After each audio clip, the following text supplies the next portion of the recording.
In this conversation, we speak to Dr. Stephen Zwane, Doctor of Business Administration, Entrepreneurship, Managing Executive at EPSA, faculty member at Gibbs.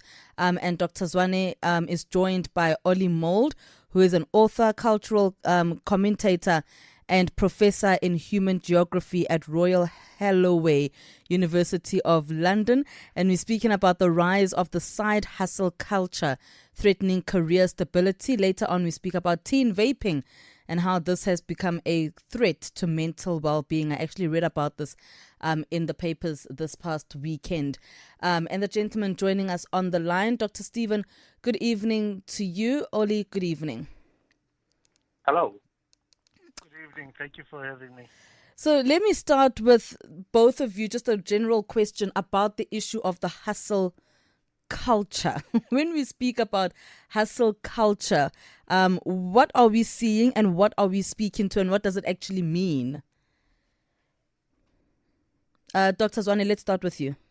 I'm happy to go. I think for me, the hustle culture is an alternative way of trying to figure out how to make ends meet.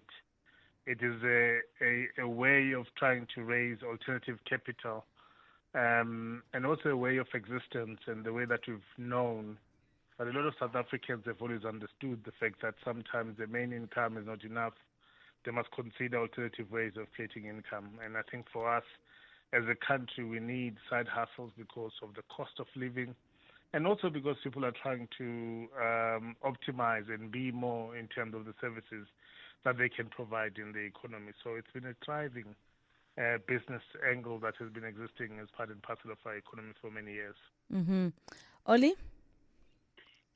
Yeah, I think that's pretty a good summation. I think that there's lots of external factors regarding the cost of living, but also access to technologies. People's smartphones now can do all sorts of things, and you can access digital information and be a photographer. You can sell things quite easily, and so the access to the technology and the infrastructure to create a side hustle or some sort of external mode of income is very easy these days. There's social media platforms, it's very easy to monetize.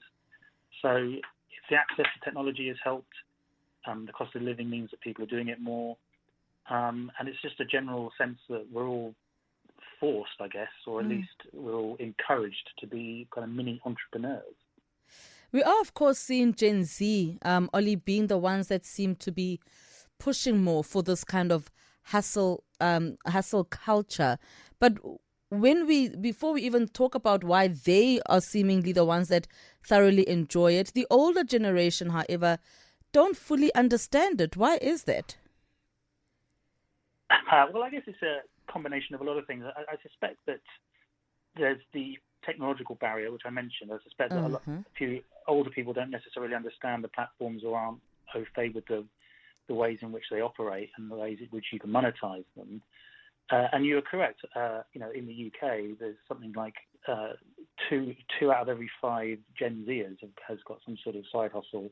Sorry, 2 out of every 5 millennials has got a side hustle, and 3 out of every 5 Gen Z people have a side hustle. So it does go up as you hit the younger generation.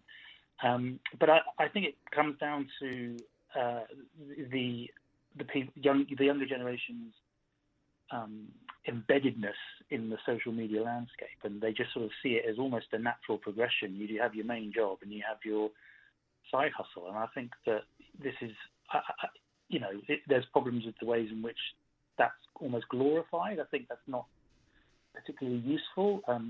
It doesn't help with people's career progressions and all sorts of things, and I think it fragments the workplace. And your previous discussion about unions, I think it has a knock-on effect for that as well. So it's not all, something to shout about and glorify, because it does have its problems as well.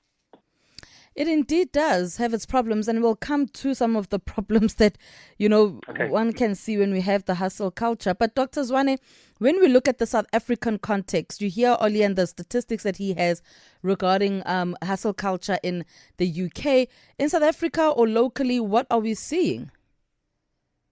I think we are seeing that today's side hustles are just simple to start, not as complex as before. All you need is a smartphone, a skill and a bit of grit, there are low barriers to entry, especially through platforms like WhatsApp, TikTok, and Instagram, which makes entrepreneurship visible, viral, and viable for a lot of young people who grew up with the social media advent at the forefront. But I think what is important is that it's an identity now. It's a lifestyle choice too. So I think for many young people, a side hustle is not a temporary stopgap. It's a lifestyle. It represents independence, hustle culture, digital savvy, and aspirational living. It aligns with the desires to build and not beg. I want to stay on the desires to build and not beg and say, when we were growing up, early years, doing a side hustle was a means of survival. And also it's been part and parcel of our culture because we never earned enough. But right now, a lot of young people are choosing a lifestyle type of business, and they found that they can go work a 9 to 5 and be social media influencers by night.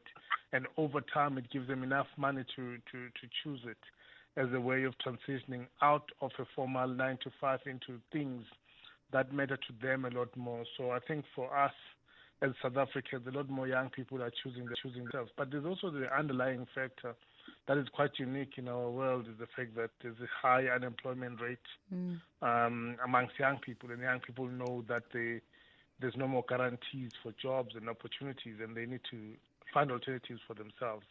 So I think for me, a South African context is there are a couple of drivers, and it is those drivers that are forcing young people to think differently and to come up with innovations. They activate a culture of self-reliance and innovation. And I think that's not normally a norm for the older generation. And so, Dr. Zwane, are we seeing that people perhaps are staying in their jobs and then getting this side hustle? Or people are just like, you know what, I'll find a way, leave job and have 2 or 3 side hustles?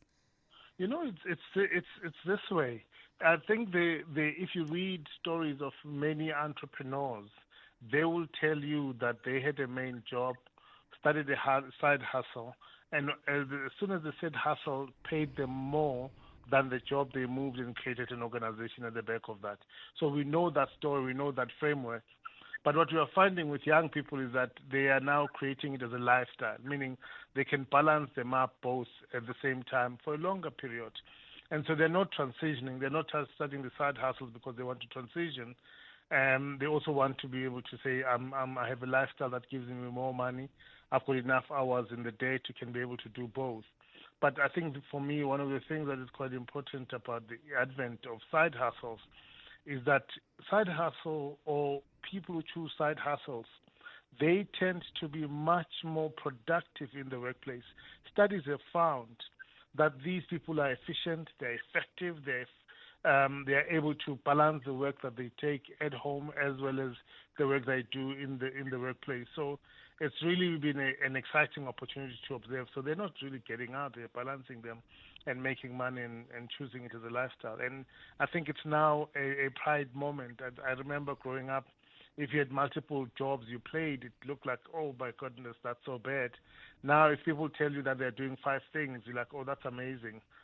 You are efficient, you make optimal use of your time, but also you are earning discretionary income where you can create wealth for yourself. So it's varied. Mm-hmm. And Ollie, when we are looking at internationally, is that also what you see, where you are seeing that, you know, people are maybe staying with their job, starting their side hustle, and then when things seem to be progressing, they then leave that permanent job? That seems to be the case. I mean, it's a classic freelance journey, isn't it? A lot of people who we would have called them freelancers a few years ago. I guess these days you call it a side hustle. You know, people who go on to do that, to follow their passion, but they do eventually have to start in a stable job. I mean, it's a classic kind of career trajectory that you see all over the world. People who get, you know, for whatever reason they don't like their 9 to 5, and then they pursue something which they enjoy doing. They're lucky enough to be able to make money from it, and they create their business from it. But it does create an atomization, if you like, or an individualization of the workforce, which can have its problems. But it is something which that is on the rise. I just think that the social and I guess the political conditions need to almost catch up with it. I think that the issue is at the moment it's a bit of a wild west out there, and that we need to have the various structures in place to make sure that exploitation doesn't happen and that people's mental health is okay and things like that. So it does, we've seen this pattern before. Mm-hmm. It's just, I guess we have a new kind of language for it. We've got new technologies, but the act of following your passion and creating a micro business out of it is not new. So yeah, it's been going on for a while. And this hustle culture, Ollie, doesn't really give one stability, does it? Well, no, not unless you're very good at it and you make huge amounts of cash from it. I guess it's difficult. This is my problem with it. As someone who has studied creative work for the last 20 years, really, in terms of the way it's developed as the creative industries have become more prominent around the world. It is a similar problem insofar as that people, if they're following a passion, if they're really involved in it, then they often get exploited by employers. So often I hear people like photographers or filmmakers or people who do smaller bits of work. They get, they do work for some of these massive, large, multinational corporations, and they don't get paid. They get paid in reputation, and it's a tale old as time in that respect. And so there is sort of exploitation going on, and so people do it because they think, oh, you're just going to get reputation, or you're doing it because you love it, so therefore I can pay you less. And it's only really the people who are very savvy with that and say, actually, no, you need to pay me the going rate, but too often, because of the large numbers of freelancers out there, because of the access to technology, it means that a large company can just go, okay, fine, well, if you want this much money, I'll go to someone else who is asking for half the money. And so it ends up kind of a race to the bottom. Sure. So we see these problems with the gig economy, with Deliveroo and all these various other sort of platform economy stuff. It is a bit of a race to the bottom, unfortunately, and it's only really a select few people, whether they're the first to do it, whether they're entry level, whether they set the industry. But it's those people we hear about. Those are the people. Oh well, if they can do it, anyone can do it. Well, no, unfortunately not. Not anyone can do it. You have to be first, and you have to be very good. And often in creative industries, you have to have parents or some sort of network contact in the industry. So these problems do raise their head, generationally, and with the side hustle culture. Yes, as I say, that the ways into it are different, and we have different names for it, but we do see some of the same old problems. And Dr. Zwane Ollie speaks about how there isn't much stability unless, of course, you're doing this side hustle thing very well. And so then I wonder about one's mental health and how they are able to balance the work and life, situation if they are a hustler. I think it's a very valid point that there are risks with choosing to be operate a side hustle. I think we spoke about the income which is often inconsistent. And also there's no social protection. But maybe let's come back to the mental health that you're referring to. When you speak to side hustle practitioners, they do talk about burnout, and they talk about time constraints. Balancing a side hustle with studies or a job can be overwhelming, leading to fatigue and instability in other life areas. But also we've heard that from a risk management point of view, organizations and corporations do not really support it for those reasons. They're saying it's not sustainable and it might contribute negatively to the well-being and the wellness of the individual. But I think practitioners that are really operating it are thinking differently. There's a particular end goal that they are going for, and it is, for me, exciting. Maybe I'm a proponent and supporter of it. I'm starting to think about what must shift for us to enable, to encourage the culture, especially since we've observed that once people are retrenched, by the time they start thinking about businesses, it's too late. They never practiced it. They never ran a side hustle. They take all their money, invest it into an idea that they never tested before. Whereas if at all you are retrenched and you run a side hustle, you just get the opportunity to ramp it up. You learned the ins and outs of it. You appreciated the shortcomings. You started to grow and develop at the basis of that. So for me, I've also seen it as future-proofing one's career in a very unstable environment. So it's a balancing act. But maybe when we come back, I'd like to share with you a couple of things that we can do to enable this culture rather than look at it in a negative context. Absolutely, because that is going to be one of my questions. Ollie, you spoke about it not being easy at all. Let's touch on that. Yeah, I think that it's, you know, we talked about the low barriers to entry in terms of you just pick up a smartphone and start, you know, Instagramming and making money. But you do have to, you know, it's not as easy as that, you know, in any industry, really. You do have to have the connections, you have to have the right training, the education, you need to know what to do. And often with these social media platforms, you're at the mercy of an algorithm, which is massively opaque. And so you often find yourself not really being able to push through and actually get the you know, the virality that you need in order to make money from it, or a decent income at least. So it's a question of making sure that you have all those connections in place, and that it comes from, you know, privilege, obviously, having the right education, having the right network. Mm-hmm. So in that respect, it's not all about the sort of you know, pick up a phone and do what you know, and suddenly you'll be famous. It doesn't quite work that way. So you need to be able to understand that, and I think that a lot of people do, and they lean into that. I think what's interesting, particularly with the younger people, is that there's a sense that the ones that I speak to anyway, a lot of my students, and I'm actually chronically online myself, I have a TikTok account, and watching all the videos on there, it does feel that the younger generation do seem to have a very distrustful relationship with corporations these days. They tend not to really trust that they have their best interests at heart. And so, you know, we see this with working from home, and obviously the COVID pandemic has played a part of this as well. So I think that there's a lot of reaction to people, the 9 to 5 generally. So I think that's part of it as well. And so they're sort of saying, well, I'll go and do something else which I really enjoy doing because I'm not getting the fulfillment from work. So there is a sort of general sense of distrust, if you like, of corporations, I think. And there's, of course, then, Dr. Zwane, making it work and making it work well, and for one to be successful as a hustler or a person that's got a side hustle. Let us then touch on that. And Ollie, something for you also to just think about as Dr. Zwane is talking. How then do we actually make it work? If you are a side hustler or you've got a few hustles, how do you ensure that they work to your benefit, Dr. Zwane, and it's not such a dreaded thing for people?